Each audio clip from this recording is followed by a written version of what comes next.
Yeah, but inside the park, Chop House. yeah, the Chop House. I like the Braves Hall of Fame type thing that they have, like that behind the plate. That's a really cool area. Yeah, that's nice. But you can't watch the game from there. Nats Park is pretty bad. Yeah. Oh, Nats Park is terrible. Yeah. It's a. I say it all the time. It's bottom 3 or 4. Yeah. It's a spaceship with a parking garage attached to it. 6 parking garages. And if I dropped you in there blindfolded, you would not know where you were, what city, what country. Although Ben's chili is pretty good.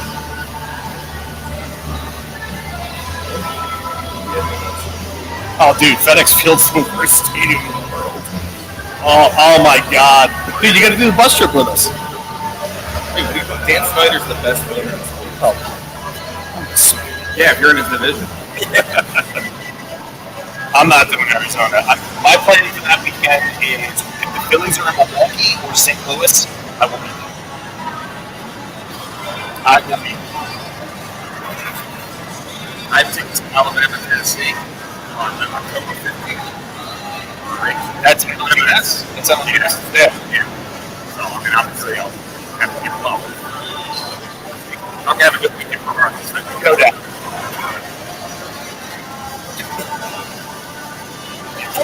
4 days are a long time. He was in hospice. Jesus. I heard about that. Yeah. About a minute. All right. Ready?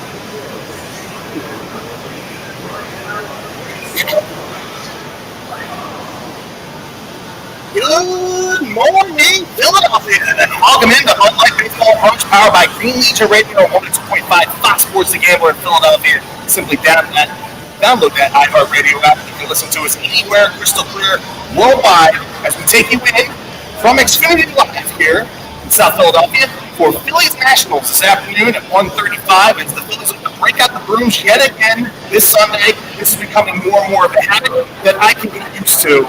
I'm Chris Sack of Green Legion Radio, sitting alongside Phillies broadcaster Greg Murphy. What's up, Murph? How are we doing today? We're doing great. This team is playing some really good baseball right now. Winners 9 of 10, 10 of 12. I should have looked up the last time they swept back-to-back 4-game series. I didn't look that up. But they have a chance to do that today. Pittsburgh, of course, last weekend, and an opportunity to sweep Washington today. It's been a lot of fun. We win today, win number 6 on the season. As we sit in the first week of August. So the offense has been good. Pitching's been really good. And something keeps up. We got to keep going. I'll tell you what, man, I know this has been a topic of conversation that we've had a little bit on this show, but more so in Green Legion Radio this past week.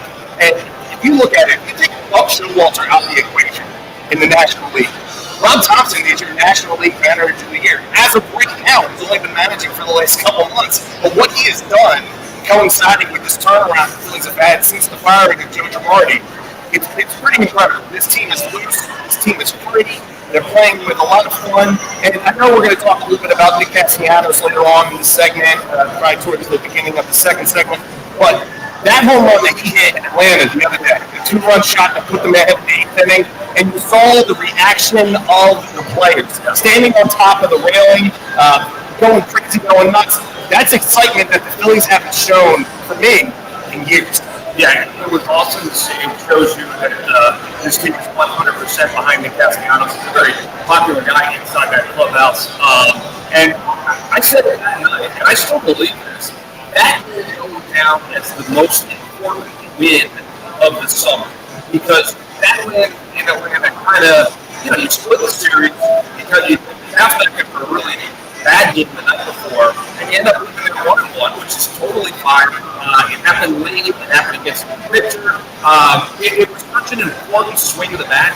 And obviously, for Castellanos, personal reasons for So once it's June 30th. and you're seeing now his stroke is really looking good. I mean, he had 8 hits on that road trip alone. He's come home and he's continued to swing a hot bat. He's taking his base hits when they're there for him, and then he's getting some doubles and an occasional home run when they're there for him too. So, for all those people that wanted to trade Nick Castellanos or thought Nick Castellanos couldn't hit, baseball is a long season, and you have to let it unfold.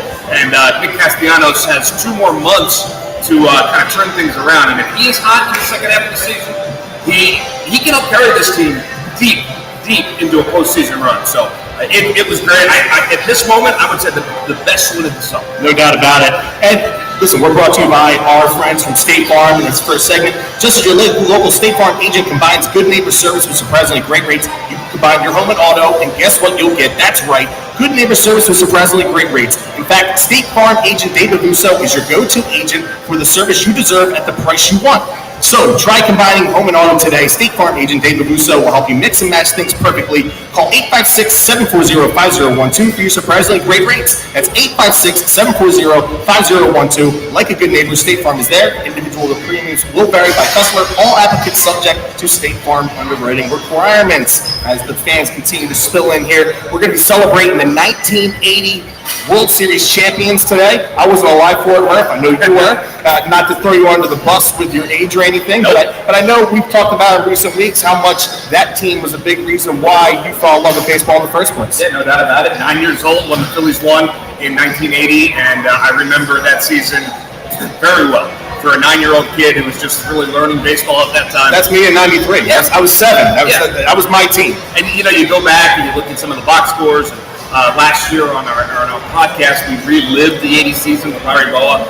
So I went back and looked at so many different games, and it was such an incredible season. A lot of ups and downs. I mean, there was a time in September you didn't think that team was going to make the postseason, and then they go on a late run and they are able to win the World Series. I had a chance to talk to a bunch of the guys yesterday. A lot of them got into town yesterday. Today at 12 o'clock, we're getting a team photo taken down on the field. That's awesome. Yeah, and then about 1:05, they'll start introducing the coaches, the bench players, and then the starters at about 1:09 today. So get in the ballpark early. Yeah, if you want to see the 1980 team and the introductions, you should probably be in your seats by 12:55. That's when it's going to get started with the tribute video. So that's what I would suggest. And a lot of the guys are here. It's really great. Great job the other night, too, with Dan Baker. His 50th anniversary with the team. Phenomenal job. I love the speech. It's such anytime, and I know you had the honor and distinct privilege of knowing Dan more on a personal level, but anytime I've ran into Dan Baker, what a phenomenal human being he is and how cordial he is, but the energy that he exuded the other night, and you could tell, like, he's got that big bandage on his face, and I think he missed a couple games a couple series ago. Scott Palmer was doing it. They thought it was you. I saw that on Twitter.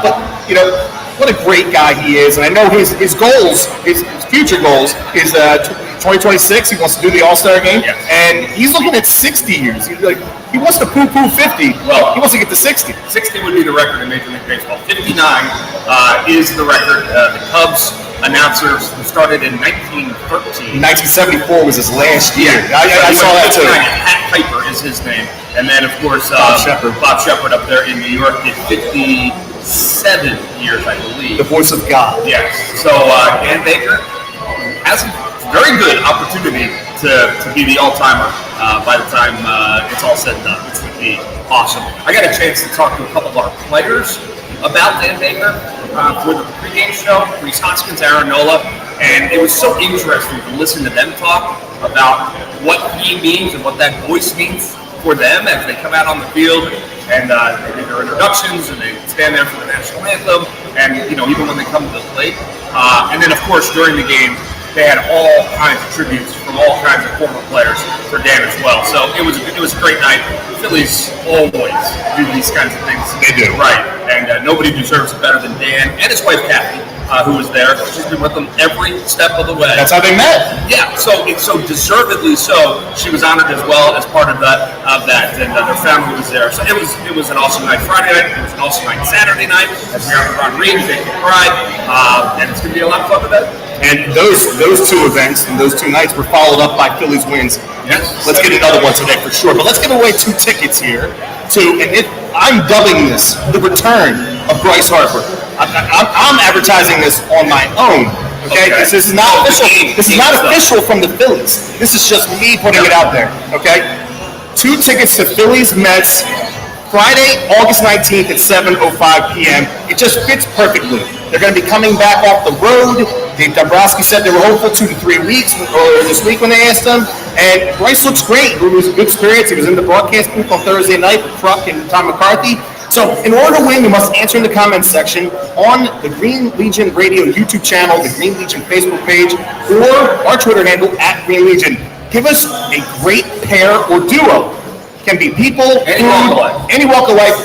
We're eliminating a couple right off the bat. No Harry and Whitey. Harry and Whitey would win, so Harry and Whitey off the table. No Sack and Murph. We would come in a close second. So yeah, I know. Yeah, okay. So listen, we love have our butts kissed, but in this situation, we're gonna dive away from it. Everybody else and anything else is on the table. These are things that go together perfectly.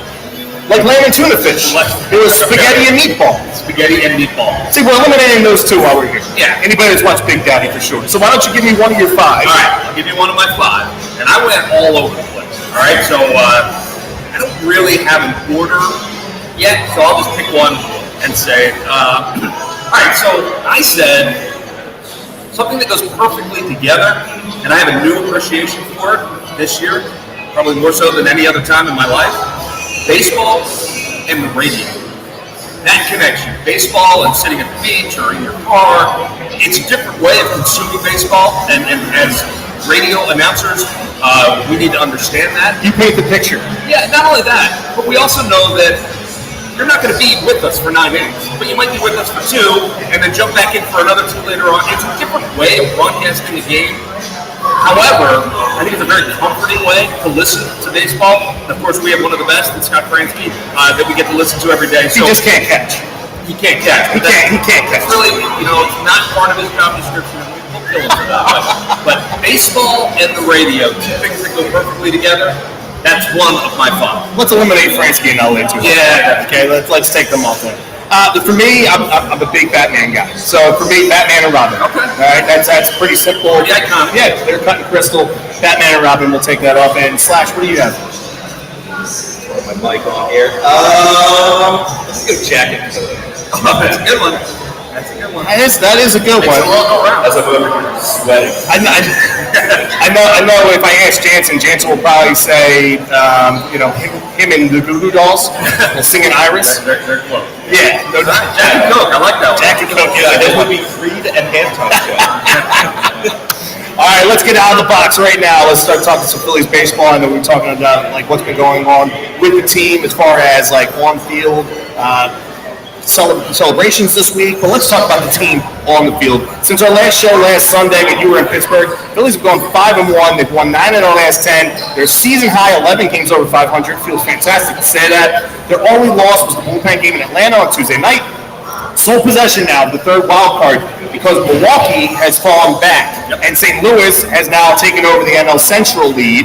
And we're a half game behind the Padres for the 2nd, and the Braves are only 4 games ahead of us for the top wild card spot, which if you get the top wild card spot, you're going to have the 3 games here at the bank. Now, mind you, I want that. I want as much postseason baseball at the bank as we possibly can have. Sidebar though. What are we preferring here as far as the postseason is concerned? Listen, we've got a couple months left in the season, but it feels really good to be able to talk about this. Yeah. This very weekend last year was when the Phillies took over first place from the New York Mets. Of the division, yes. Now, if you're looking at it in the grand scheme, I know we both want them to just get in. Any which way, however it happens. But if you look at those potential opponents that the Phillies could line themselves up against, who are you taking? Yeah, now, obviously, as it sits right now, the season we're to end today, the Phillies will be in that final wild card. They would play the 5th wild card, so the 2nd worst team to get into the postseason, per se. I'm sorry, that's not accurate. They would play the worst division. Yeah, the NL Central. Just say the NL Central. It would be either Milwaukee or St. Louis. They're the 2 teams, if I'm the Phillies, if I'm ranking the teams left, the Mets, the Braves, Milwaukee and St. Louis, I want Milwaukee first, St. Louis second. probably the Braves third and the Mets fourth. So the Padres are up in there. Oh, the Padres. There's a shot. I haven't seen the Padres look yet. Like, I need to see a little bit more of them before I make it I'm not a believer in the pitching, and I know we're going to talk a little bit about the trade deadline. I want to dive into the Soto deal and why it even had to happen when it happened. I just felt like they were getting desperate to make it happen. But we'll dive into that in the second segment. But I'm right there with you. I wouldn't be fine. Like, yeah, obviously, I want to have the 3 games here. Sure. If you jump into that top wild card spot, but at the same token, like if you wind up getting the NL Central winner, I wouldn't mind that either. No, it's not a bad scenario for sure. But look, if you get into the postseason, you're getting in. That obviously means you've been playing well. You've got Wheeler and what you really want is that you get into the postseason with enough time to kind of set your rotation so that you have Wheeler and Nola in games 1 and game 2 of a 3-game series. So whether or not you're playing in St. Louis or you're playing in San Diego, or if you're home, which would be great. But you really, ideally, have those 2 guys starting the first 2 games. I think you can beat anybody at that point. Right. I know you can beat anybody at that point. And they've proven that this year. They've winning records against St. Louis and Milwaukee. Yeah, the only team. And San Diego. Right, so they have the tiebreaker. And Atlanta. I think they're 1 game ahead of Atlanta. They're 1 ahead of Atlanta. Yeah. They have the tiebreaker against all of those teams. So when they're tied with them in the standings, they're actually effectively 1 game. There's no 163 anymore. Right. So the Phillies would get, and it's over. So the Phillies have the tiebreaker against Milwaukee. They have it against St. Louis. They have it against the San Diego Padres. And it remains to be seen if they hold it against the Atlanta Braves. They won't catch the Mets in terms of the season series record, I don't think. They're 3-9 against the Mets. So that would be tough. You have to sweep the rest of the season, and then I don't know what it goes from there because. Actually, no. 19 games is what you have against possible. You'd have to win the last 7 games. That'd be all right. Well, I would like that, but that would have to start next weekend in New York. So again, just to answer your point, you just get in and you've got a chance. However, I will say this: every time Rob Thompson is asked about, hey, you just jumped into the 3rd spot in the wild card, every time he says, okay, I'm trying to win the division. He hasn't given up on the division. 9.5 back. 9.5 back. Stranger things that happen. 7 games to go against the Mets too. Yeah. Now the Mets are starting to play pretty good baseball again. Yeah, they got DeGrom back. They've got Scherzer back. They both look like DeGrom and Scherzer. DeGrom and Scherzer. Yeah, that's a pretty good description, right? People know what we mean. Actually, that's a good duo, but we're not. Yeah, we're not voting the Mets. No. I mean, only you would pick the Mets to win the division. Yeah, I'm looking like a soothsayer right now. Yeah, you need to take like showers after showers after showers. That's how dirty you should be. I do. You know how I feel about those New York Mets. However, they are playing well, but this is far from over. They obviously have to play well against the Mets head to head. It's how they fought them back in 2007, right? You can get a game every night if you're playing well against the team right in front of you. Yeah. You don't need any other help. You just need to take care of your business. That said, it'll be an uphill climb, but I love the fact that Rob Thompson never bats an eye. It's okay, we'd love to get into the wild card. We're still trying to win this division, and that's a great way of looking at it. And it's a great message that he's sending to his guys as well. Absolutely. Now, let's look at the week ahead, like what the Phillies have done this week. Trade deadline is coming, and it's coming going now. Everybody on Tuesday morning was sitting there clamoring, like, why is Dave Dombrowski awake? When's he going to make his moves? Well, listen, everything happens for a reason. I mean, the first shoe to drop was Brandon Marsh, and then later on they made another deal with the Angels, and they brought in Noah Syndergaard right now to fill in that 5th spot in the rotation. Gives you a little bit more depth there. And then on top of that, they brought back a familiar face, a guy that only had 7 appearances with us in 2 seasons. David Robinson's back, all-star closer with the Cubs this season, which solidifies the back end of your bullpen even more. I know we said it wasn't really much of an issue, like what we were thinking that they could add in and what they needed to do. But man, I'm very happy with the additions that Dombrowski made. Nothing really overly splashy, which, listen, let's face it, the way the farm system is, they held on to their really legit top prospects. I know it was hard to probably give up Logan O'Hoppe, but now you have 5 years of control over a center fielder. Yeah. He looks like Jason Worth with the hair and the beard. Yeah, Charlie Blackmon. More so. Yeah, right? It looks fantastic with the hair. But also, the Phillies had to say goodbye to a few players this week. Odubel Herrera, James Familia, and Dieter Gregorius is gone now, which a lot of people were kind of surprised at. I wasn't really necessarily surprised by it, but they bringing Gene Segura back on Thursday off the 60-day IL. Your thoughts? Well, so that's a lot to unpack. First of all, I thought Dave Dombrowski had a terrific day because he went out there, filled some needs, didn't give up farm system, as you said, and David Robinson's already paid dividends. Noah Syndergaard was able to keep the Bills in a game his first start, and they ended up getting the win. So that's a positive. And they really like Brandon Marshall, as you said. He's going to be around for a while, so it's not a rental kind of guy. I think they can get him right. I mean, it's a pretty high draft pick. Second round pick. Yeah, highly sought after, and this is a guy that they think you like here at the big league level. So, all you have to do is think back to the splashy moves, the big, splashy moves that they made in 2007 and 2000. I mean, guys like Joe Blanton, right? I mean, the city went nuts when Joe Blanton came down. They wanted Sabathia or Manny Ramirez. Wait, Matt Stairs. You got to look up Matt Stairs' numbers. They just got him in before the September 1st deadline. They traded for him on August 29th. Yeah, back when you could do that. Yeah. And you can't do that anymore. It's over now. But my point is, if you have a good team, this is a good team.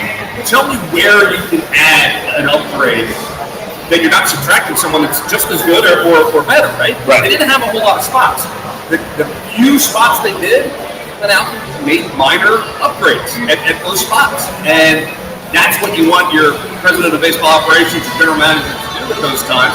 And that's what the Bills were able to do, and they did look to the future to do it. And so I thought they had a great day. The Didi Gregorius thing, I was a little surprised. And only because it's a very difficult decision for an organization to make. Rob Thompson has a long-standing relationship with Didi Gregorius. Said that was a difficult conversation for him to have. I'm sure it was.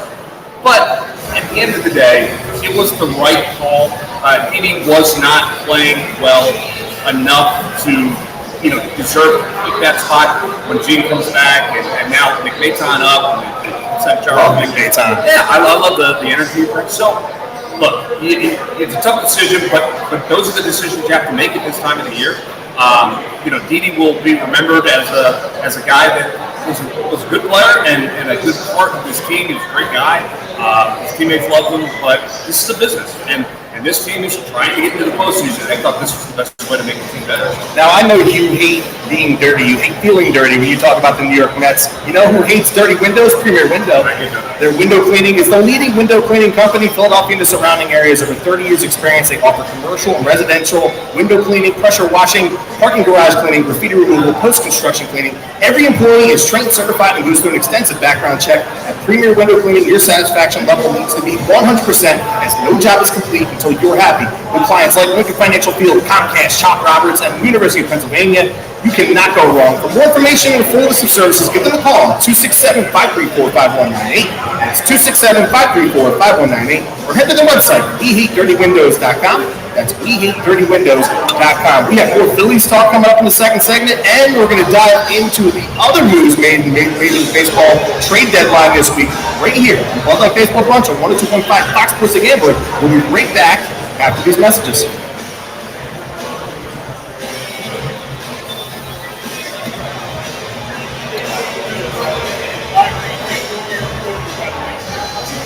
What's that? What, my live reads? Oh, well, listen, if you talk to Quimby, my live reads, they need a little bit more oomph. Yeah, they're horrible, Dude, I wanted to strangle his ass that one day he was here. I came back over to the table and Murph's like, everything all right? I was like, I'm just taking it from a radio professional. Yeah. Next, he's going to start telling Murph what to do. Who's that? It's Quimby. Okay. I would love to see that. Murph, you sound good, but you need a little bit. As long as the check's cash.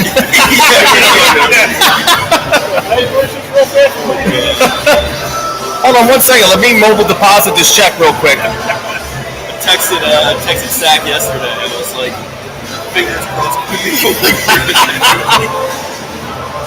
The good thing is we're still on StreamYard right now, but there's 0% chance in the world that Quimby's going to go back and watch this. Oh yeah. Don't really have to worry about it.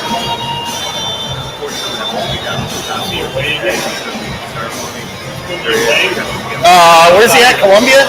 Columbia, yeah. Let me know when you're Hey, man. Yeah, well, listen, you can do whatever you want to do.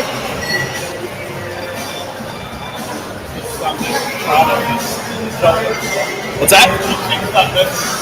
No, as long as he's not here, I'm fine. I like it when he's gone. Every week he's here for a weekend in the job. Oh, my dad does too. I hear what you said. Every week I think he's on the show. Why? He's screwing you two up big time. I get it from both sides, him and my dad. You just tell him to get up. He writes the checks. Yeah. I get it. What am I supposed to say?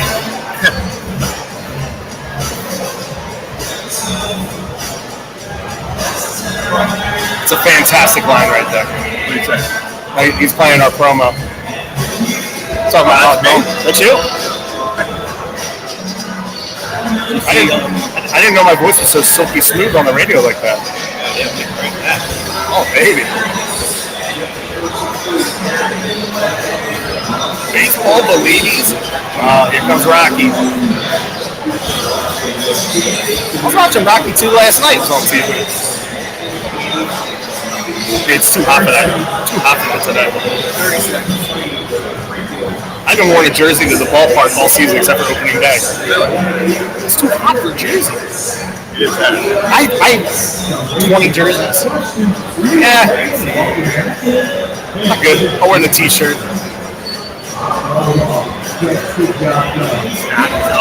Let's go, baby. Let's go.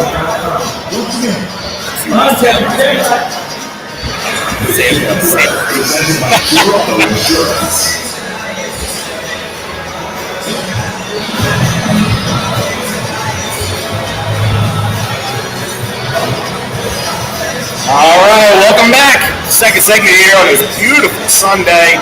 It's a little too hot for my liking, but it's all good. You know, I think I said to my wife yesterday, I can't wait for fall. Yeah, you know, I hate wishing away the summer, but for a couple of reasons, I'm looking forward to a lot of we're going to probably playing some baseball as the weather turns a little cool. There's some little cool. Yeah, doesn't need to go down in the 30s. I don't know. No, absolutely not. 60s, 70s. Yeah, but listen, the people that are clamoring right now for us for summer not to be over, it's our good friends at the Loveland Bar and Grill. That's true. I mean, they're down there at 4,000 Landis Avenue in Seattle City. Yes, it's the old La Costa, and I'm still dreaming of the La Costa lemonade, which is fantastic. With a complete renovation finish, you will now see a brand new look, feel, and vibe set amongst a casually sophisticated bar, a cozy a la carte dining room, and the only mellow lounge in town since Inlet, with menu is seasonal, offering freshest local seafood, cooked simple to ensure that flavor and all exists stays that way. You can go to their website, LovelandHotel.com. That's Loveland, Ludlam, Hotel.com. Call them at 609-263-7829. 609-263-7829 for all your reservation, dining, or entertainment questions from Loveland Bar and Grill, your new oasis in Seattle City. You know what's cool about that? That's right, go for it. Is they're not done. They've got more renovations happening. Oh, yeah. And the pool is. Hey, I saw the posters. They're going to have a rooftop bar. Yeah, it's going to be awesome. And what a great day that was. We did the show down there. And it's a terrific spot. If you're in the area, make sure you stop by and grab one of those lemonades. And if you can send one my way, I didn't get a chance to dabble that. You know, we've been talking about taking the wives out. Yeah. We might have to go to the Might have to go Loveland. down there. Yep, I think we're going to have to try and make that work. All right, so Club Life Baseball Brunch 102.5 Fox Sports the Gambler. We are back for another segment here on this beautiful Sunday down at Citizens Bank Park. Xfinity Live is the home of the show. I mean, the Phillies play in the afternoons at home. Now let's get into the crux of the matter here. Bryce Harper had the pins removed finally from his thumb on Monday. The hope is that he is back in 2 to 3 weeks, and I've kind of teased, I'm leaning towards, I've normally been good in the past. Pat knows, my boy Pat, he knows in the past I know when Utley's coming back, I know when Howard's coming back. It's been a long time since I actually desired another player to come back. Normally I'm sitting there going, he can stay out longer, but nonetheless, I've circled that day. Friday on tonight's tape is what I'm hoping for against the Mets. It's a huge series against them. I think that's a little optimistic. You think so? I do. However, I hope you're right. And I'm sure Bryce hopes you're right. And I think he'll be back in the lineup the moment he feels like his timing is back. You got to remember. Now, is it just the lineup? I know he's in a light throwing program right now, but like. So I talked to him on Tuesday, and he reiterated a couple of times that his main focus at this moment right now is to get back in the lineup. Yeah, he's throwing a little bit from his knees, 30 feet. He said it's a kid that's playing wiffle ball with his kid out back. He's not testing the elbow per se. And he's not going to worry about that. What he is worrying about is getting That bat back in the lineup. Get the bat back in the lineup. If he can play right field in September, terrific. But if he can't and he can only DH, that's fine too. And that's kind of where he is right now. And he also talked about he's going to need, because you saw what Gene Segura had to do. You need to go down. You need to be swinging the bat against, Live pitching. Guys under pressure trying to get you out. Yeah, and you need it. Not a day or two, This is a hard game. No matter how good you are, Bryce Harper's going to need some time. 5 games, 6 games, 7 games, and a rehab stop just to get his time back. And then you saw Gene comes back. First couple of games, still a little behind last night. Boom, boom, boom, rehab. Right. So if you take Gene as an example, was that 9 games before he really looked like he really started to get that timing and feel back. So you have to put that into the equation. So 9 days, if you put that into the equation, we're talking about 3 days from now him going on a rehab assignment. That's not happening. So I got to get excited about him coming back against the Pirates in the West. Hey, you know what? This team has played really well without Bryce Harper. They're going to be better, obviously, when he's back in the middle of that lineup. But until he is, you can't worry about it. You have to worry about the team that's on the field. You don't have that. Yeah, nor have that, which is the best, and probably the best story of the year, is how these guys have said, Bryce, we miss you, but until you're back, we got this. And they have, and that's what they got to continue to do. And when Bryce comes back, I would, if I had to bet a little bit closer to September 1st, that's when you welcome him back, you celebrate that, you've got a month of baseball left, and Bryce is in the middle of that lineup, and let's go. So who are I think we kind of know who the voices are in that locker room that are taking that bull by the horns. I mean, obviously, we've had a lot of contributors in the lineup, in the everyday lineup that have come out to play. Who are the guys behind the scenes in that clubhouse that are voicing that? Like, Bryce, we love you, can't wait for you to come back, but hey, being the guy, the leader, looking at the rest of the clubhouse and saying, hey guys, listen, this is our time to shine now. This is our time to show that what we do on the field, we can do it without Bryce, but when Bryce comes back, we're going to take it to a whole nother level. Who are the guys that are over the clubhouse? Well, I think it's a handful of guys. I don't know that you can point to one guy in particular. I think Kyle Schwarber probably is tops on that list, just in terms of his personality and the way he carries himself and the way he has won in this league. He expects to win. He does expect to win, and he expects the other guys to win as well. Reese Hoskins is definitely one of those guys. Now that Gene is back, Gene Segura is one of those guys. Love me, Gene. I love him too. I love him. It's one of my favorites. And I think from a pitcher's standpoint, Gene Realmuto is just almost an automatic leader, just because that's the way catchers kind of train in Major League Baseball. So all those places. But I will also tell you, Rob Thompson is a big one in that. And they, sometimes players follow their managers, and sometimes they don't. They follow Rob Thompson. So when Rob Thompson puts it out there like, hey, we'll worry about Bryce when he gets back. Right now, let's worry about us. The guys are like, okay, that's what we're going to do. And that's what they did, though. So there's a lot of voices in that clubhouse, which is a little bit different from years past. And I think that's what feels different this year. Because the things have been here before over the last couple of years. Last 4 years. Right. But this feels a little different right now. A lot can happen, and let's hope it happens in the positive way rather than the negative way that we've seen over the last couple of years. Talking about positive ways, I know we brought it up at the beginning of the show, but I look at it like this, man. Bryce Harper, May. Kyle Schwarber, June. Alec Boehm, July. Nick Castellanos, August. I mean, 2 games won this week because of him. We talked about the big home run that he had, the game changer, actually the biggest win of the Philly season so far. That throw, getting the runner out the plate before the skies opened up and Thor's dad brought all the thunder and lightning and everything for sure in the top of the 5th.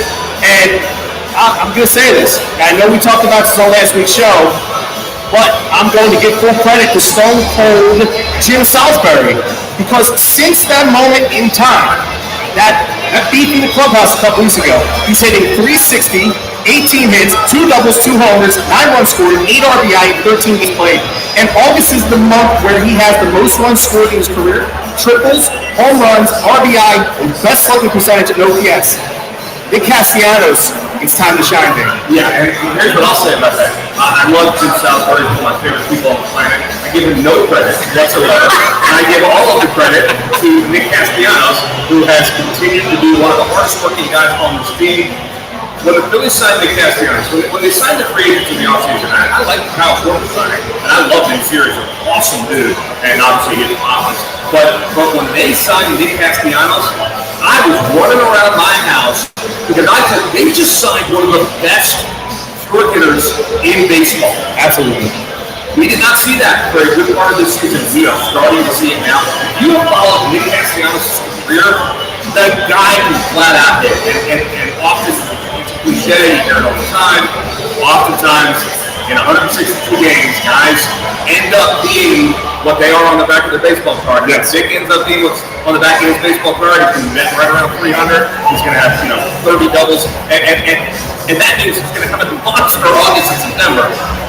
If that happens, he's going to be wildly popular in this town, and that's why I just I get so aggravated when people go 0 to 60 the other way when things aren't going well. It's like, just pump the brakes. Just let it happen. 162. Allow it to breathe. And oftentimes things start to work out. I mean, is it unbeknownst to all of us that he may have sold Ben Simmons' house over the last couple weeks, and that might be the reason why the trajectory is changing? I mean, I could go on I will not go anywhere. I don't pay attention to any of that stuff. Had you not told me that 2 weeks ago, I would know that he lived in Ben Simmons' house. I don't care if he lives in Ben Simmons' house. Unless he wants to sell it and use me as a realtor, that's fine. But other than that, then there's less about that kind of thing. What I like to see is how hard he works and how much his team appreciates him. That was love. It was absolute love and joy, and it was so much fun to watch. He acknowledged it too in the post-game interview with the TV guys. He felt, yes, he said how cool that was when he was rounding second base and he saw all the guys on that top step, on the railing, and they're all going nuts. That's a good feeling to have, and that's going to lead to more positive momentum over the last couple months because, like you said, he's one of the best pure hitters in baseball. When that swing is right, it's one of the freest swings that there is in the whole game. And what he said the other day in that post-game interview was that now he's starting to see, hey, instead of trying to, hit bombs and doubles, hey, I'm going to take that base hit to right. I'm going to let the guys behind me clean up. Yeah.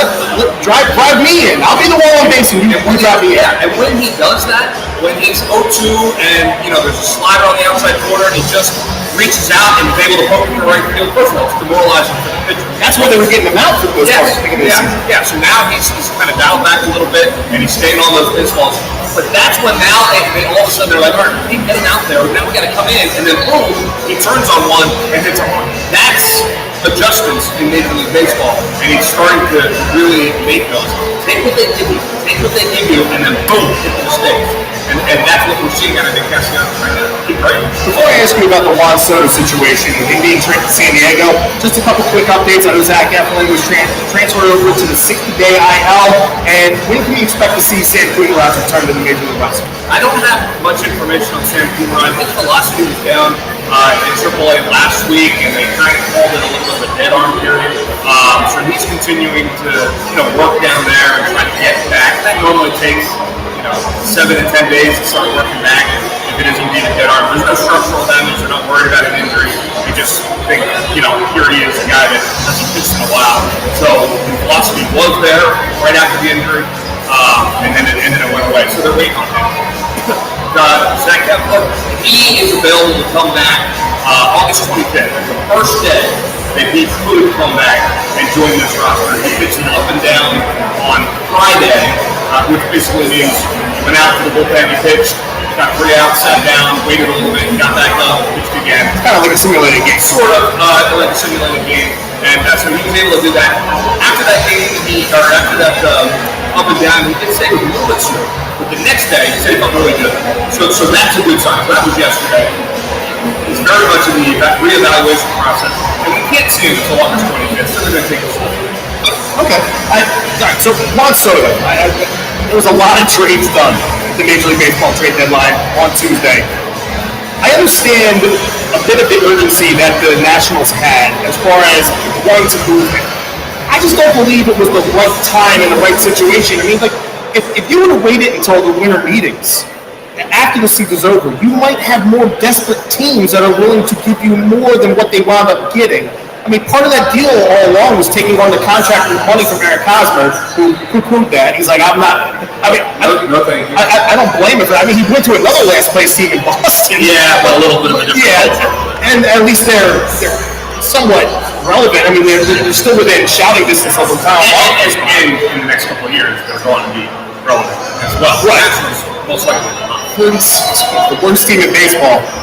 I'm just a little surprised by it. I mean, an executive that's been around as long as he has been, and Mike Rizzo, I think he kind of reached on this. I'm not really too sure with the return that they got. All I see is the Padres getting an all-star first baseman and one of the most generational talents in all of baseball. And Josh Bell. All-star first baseman. Yeah. So they got two really, one incredibly talented. One really good. At 23 years old, I just felt like they could have got more. And what I would say, Zach, is it doesn't matter when they traded him. We would have said the exact same thing if they traded him. So at the end of the day, Mike Rizzo, first of all, it would have been a major distraction for the rest of the season with Juan Soto. I think getting him out of Washington is probably the right call. I have no idea if they got anybody back that's going to be a big league player. Probably Mike Rizzo doesn't either. Probably most people don't. And anyone that tells you they know is wrong. Because we don't know, right? Right. You know, why they call prospects. Exactly. When you trade a generational kind of player, there's almost no way that you're going to get back anything close to that. And unfortunately, the situation was so untenable in Washington that it came to the point where they had to trade him. And that hurts the Washington Nationals franchise for a long time to come because you're giving up that talent and you really don't know what you're getting back. And they get four guys that end up in the big leagues. And that's great. But they're not going to get one slow. And so therefore, I don't think Mike Rizzo had much of an opportunity to be the winner in any of this. And so at that point, you just try not to be the ultimate loser. And you hope that what you get back is pretty good. It's such a rarity to trade a guy like Juan Soto if he's 23 with what he is. He's one of, if he continues on the path that he's on, he's going to go down as one of the best 25, 30 hitters in Major League history, bro. And how do you do that? You know? So, it'll be interesting. I think they made the right move. I would have made it. I would have made it. Okay. I mean, look at it from this context, too. Since 2018, they've lost Bryce Harper, Anthony Rendon, Max Scherzer, Trey Turner, Juan Soto.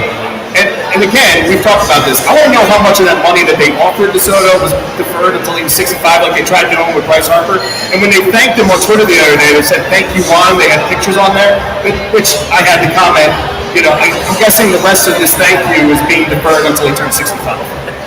Yeah, you know, I didn't get any response from the Nationals. No, I don't think there were fans of that. I mean, some of the fans did respond to my kind gesture towards the franchise. I'm sure there was some very good conversation going back and forth with you and the nation's capital. Look, it's a crazy situation. I would have loved to see him traded to the American League, quite frankly. The fact that he's going to be in the National League going forward. You know, this wasn't the Dodgers. Yeah, I'm tired of seeing the Dodgers. I'm sick and tired of it. I'm very tired of that. However, you know, getting out there in Seattle would have been okay. Right? But you know, only Ruben Amaro trades guys to Seattle for nothing. It'll be interesting to see what happens. But you know, we're 10 years away from being able to evaluate that deal. Well, I'm looking at the fact that the Green Legion is looking to go down and take back Nationals Park in September. I know Quincy's been talking about it with us going down there, but that's not all we have coming up as far as the Green Legion is concerned. We're going to be traveling to Chicago, Arizona, Indianapolis, Houston. We're taking a bus trip down to D.C. to see Carson Wentz and the Commodes. We're going to go up to the Swamp and see the Giants continue to suck. If you want to join us, go to greenlegion.com or call the office at 215-666-5940 today. Coming up in our last segment, Murph continues to struggle with his picks. We have some Can You Believe It, which I can believe it. Long season, you're running out of time. TikTok, baby. Right here on 102.5 Fox Sports The Gambler. This is Bud Light Baseball Brunch. We'll be right back after these messages.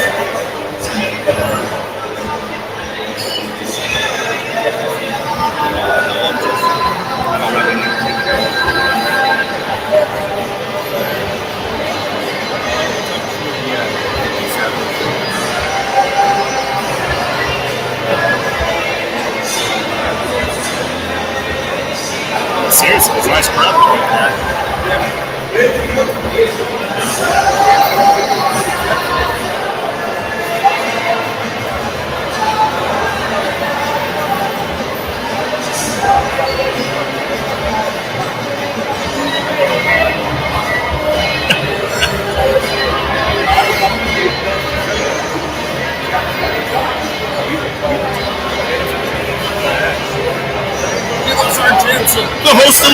The host of the line change.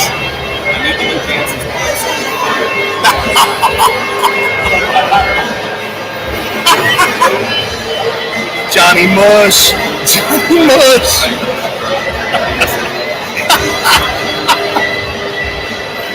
They were up last night. Yeah, they were up. God, I don't know. Me and my wife were at the bar last night. I kind of lost tabs. Yeah, they did. I had 3 Captain Gingers, double shots, and then probably about 3 or 4 yards pale ales.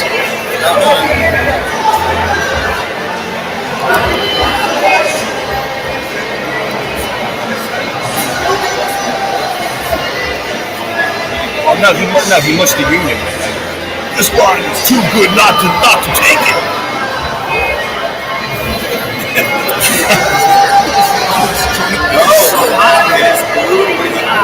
I finally stopped sweating.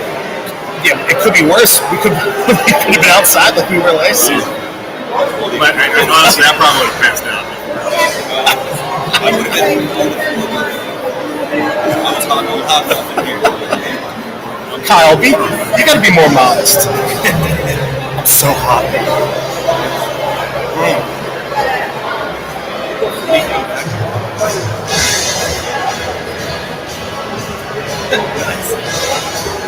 Well, I want the shirt. I don't know if I was in that picture, but I acted like I was. That's good. She's gonna crop me out.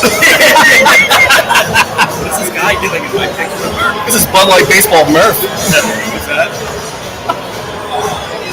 What? What the hell's wrong with you, man?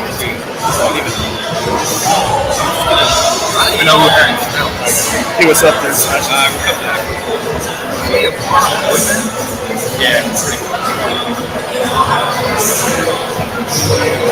All right, welcome back. Final segment here on this Sunday morning in South Philadelphia, right outside Citizens Bank Park at Xfinity Live. Great crowd out here today as everybody is down here to see our Fighting Phils try and break out the Bruins yet again this Sunday. The programming has never felt so good than it has the last couple months for us, because last year, in the beginning part of this season, I felt like it was a roller coaster.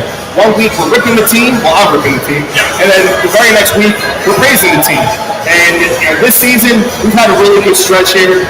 I want to see it continue until the early parts of November. One of these days, you're gonna adopt my theory of relax, don't get too high, don't get too low. 160. This isn't the football season. This isn't 18 games. This is 162. You're gonna lose a lot. You're gonna win a lot. When I start getting paychecks from the Phillies too, that's good. And it has nothing to do with that. I've always been that way. I was that way when I was an anchor at NBC. That's the way I am when it comes to baseball. Football is different. Football is the one sport where you kind of have to live and die with every game. Yeah. The rest of the sports, you do not. And I mean, basketball, you can be 10 in a row in the NBA. You can't do that in the NFL. But you certainly can do it in baseball, and you certainly can do it in the other sports. So you just have to take a breath Allow it to happen. Well, I know you hate them. No, I'm an overreactor. I have been my whole entire life, so it worked. It worked. You can ask Pat. The year the Flames won the World Series in 2008, and they were middling in that beginning part of August, right around 500, and they played the Pirates, and they lost 2-0 in the 12th inning that night. And we're walking out of the ballpark, and I'm chanting on the way out of the ballpark. I'm whipping every person on the team. Right. I think they led 30 games over 500 the rest of the season after I destroyed them with that. And they hurt me. They hurt me in the clubhouse. Newsflash. That had nothing to do with you. It's just like Jim Salisbury and Nick Castellanos. I want to believe that it is. Well, you can believe what you want. I can tell you with 100% certainty that you know what happened? That team started to play better. And they started to get their act together. And they hurt me. Yeah, I heard my voice. Let's go. All right, so best duo or pairing. Yes. Okay, outside of the two of us. Right. Outside of LA and Bransky, and outside of Harry and White. Yeah, they are off the table. Off the table. They never belong to begin with just because we're trying to be fair to everybody else. Okay? Han Solo and Chewbacca. Okay. Laverne and Shirley. That's good. Burger and fries. No, that's a classic. It is. Barbie and Ken. Not a winner for me. Bill and Monica. Oh, Jesus. No. So did I. Okay. All right. Simon and Garfunkel. You know, they popped into my head when I was thinking about my Simon and Garfunkel. Yeah, they didn't make my Or Bill and Monica. No, Simon and Garfunkel. Okay. Bacon and eggs. Bert and Ernie. Chicken and waffles. Tom and Jerry. Sonny and Cher. Cheech and Chong. Wow. I think it's Simon and Garfunkel, but you don't have all of them. Yeah, you know, I find that about it. Especially local guys. Local guys. how about that? All right, why don't you give me the top 5 and let's see if any of them fall on that list. None of them fall on that list. So the one I gave you already was baseball and the radio, right? Yes. They go hand in hand. I do appreciate it for that. How about and this one goes back because obviously when we think about great duos here in Philly, Harry and White are always right there at the top. But growing up and listening to football on the radio.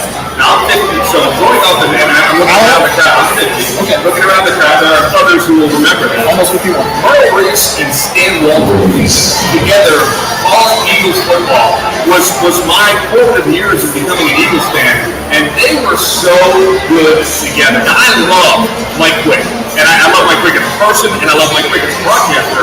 But when I was a kid, it was Stan Walters, and you probably don't remember. I mean, you might understand, but you don't remember him as a broadcaster. They were so good together, and and Merle's obviously a legend in this town. So for me, those two on my list. All right. In terms of food, I went with. I'm not a big sweets guy, but I do like a brownie now and then. But I cannot have a brownie unless I have like a big glass of ice cream milk. So brownies and milk. I'm sure a lot of people talk about cookies and milk, but I'm going brownies and milk.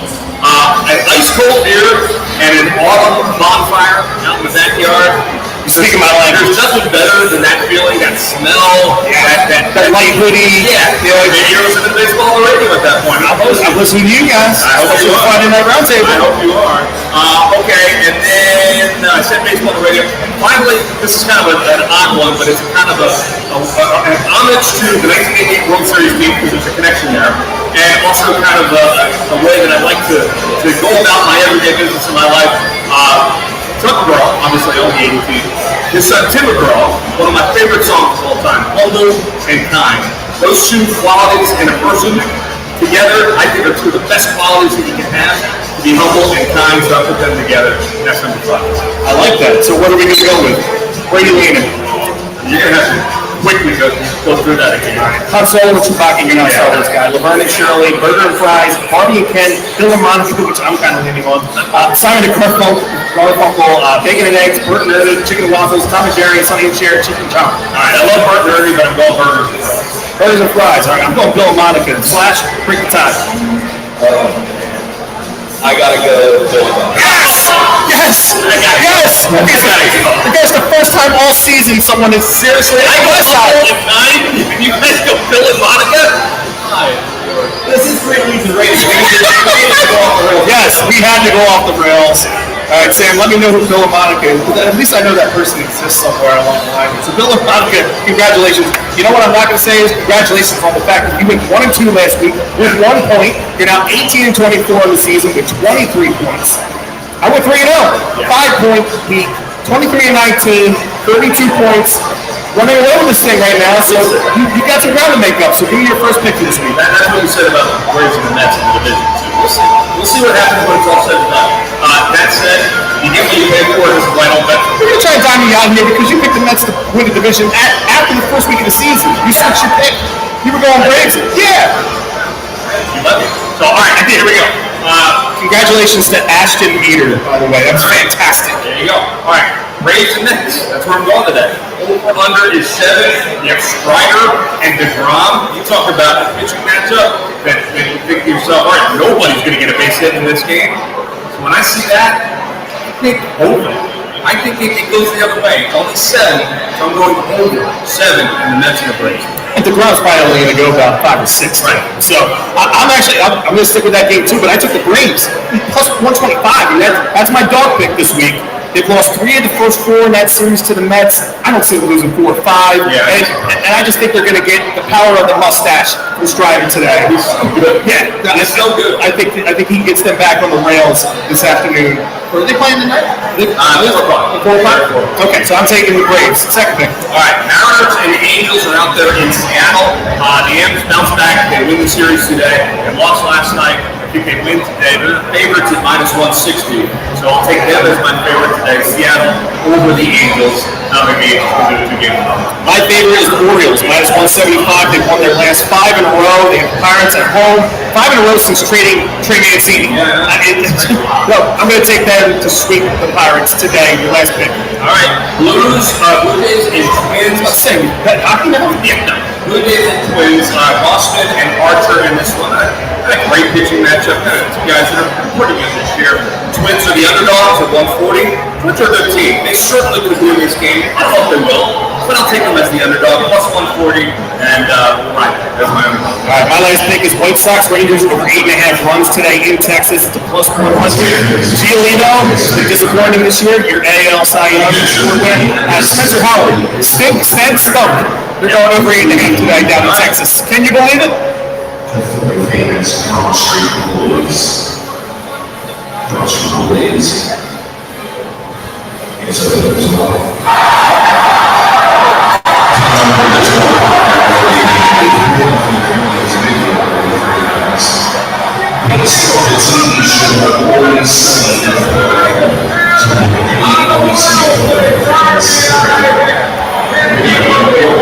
Can you believe it? We've only got like 2 or 3 minutes left. So let's roll through these pretty fast with the first one. All right, so most 10-plus strikeout games in a major league career. Nolan Ryan way out for 215 times he did that. Randy Johnson 212. Then you have to go right down at 110. And Scherzer is 109 now, so he's going to pass him for Roger Money before it's all said and done. Become number 3 on the all-time list. We lost one of the great all-time voices in baseball and all sports this week in Vince Scully. Did you know it's courtesy of Kransky LA, the Twitter handle? Richie Ashburn played in the first game Vince Scully ever broadcast it, and Chase Utley played in the last one. Yeah, I love that. That's pretty cool, right? Sure. All right, the season of Aaron Judge continues this from MLB stats. How about the month of July that he had? Home runs 13, that ranked first. RBIs 32 in the month, that ranked first. Slugging at 806, that's second. OPS 252, also second. That's a pretty good month, right, for Aaron Judge? It's okay. Yeah. You talk about betting on yourself and it all working out. He's going to get paid for sure. And I take great pleasure in this one. The Giants lost 55 games all last season, and as of this week, they've already gone over that total. With 2 months left of the season, fantastic. Gabe Kapler, I knew you were a fraud. We're voting all of you. What's the next week? Don't do this to me. All right, what do we have for this week ahead? We have the Phillies wrapping up their series today against the Nationals, breaking out the Bruins with Aaron Nola on the hill. Off on Monday, 3 more at home against the Marlins before a big series next weekend in Queens against the Mets. Yeah, the Mets are moving, but you got to worry about this Nationals team here today, and play well against the Marlins as well. Then you head up to New York, and then after New York, you get Cincinnati. Not that you can, take your foot off the gas pedal, but those are the teams that you need to be beating. But yeah, it'd be great if they can continue to play the way they're playing right now. I was trying to see what the Buki matchup would be in New York. I was trying to pencil it out. Wheeler is Sunday. Nola's on Friday.